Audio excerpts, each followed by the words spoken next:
2 hours later. My fridge! No! It's all ruined!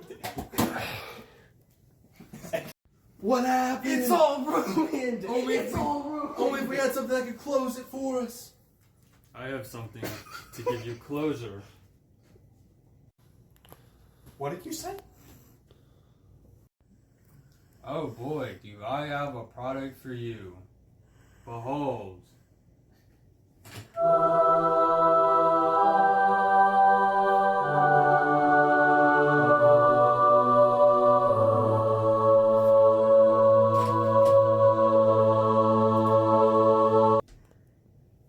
Wow. Wow. Wow. Wow! What you just saw could sadly be a reality for most people. The meat in their fridge, spoiled. The fruit, vegetables in their fridge, unusable. And sadly, just all the food in the fridge that you cherish and want to eat, gone and thrown away. Now parents, especially parents, are already stressed about their kids. Oh, what if their hand was on the oven? What if they opened the oven, turned over a candle? Now, we just wanted to be able to take one less thing away from and be able to help with their stress.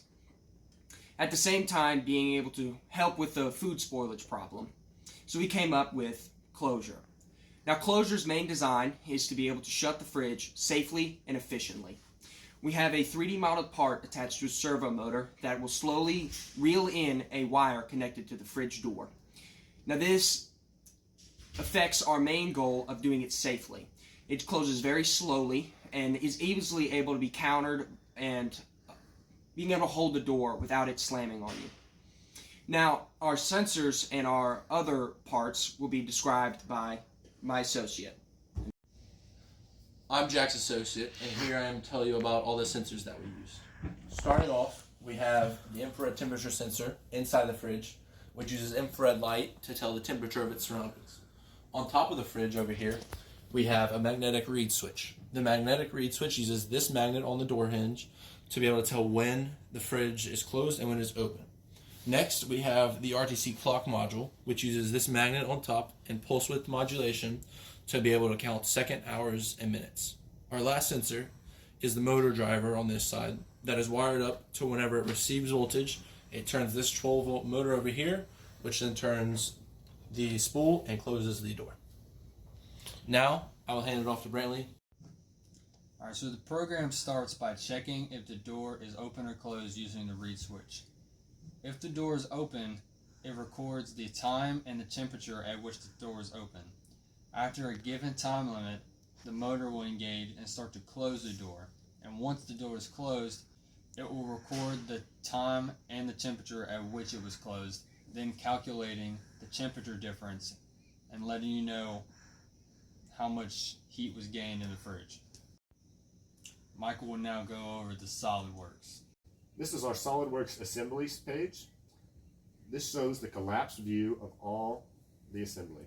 If you look from the spool side, in this blue gear, which is firmly attached to the motor via set screws, this blue gear will spin counterclockwise and engage with this yellow gear. This coupling spinning will cause the yellow gear to spin up the shaft and lock in place with the green spool of wire. This causes the wire to be reeled back in and close the fridge easily and slowly and safely. Then when the motor stops spinning, this is disengaged and has no resistance, ideally. You can see this is our set screws, which we also modeled, and our ball bearings.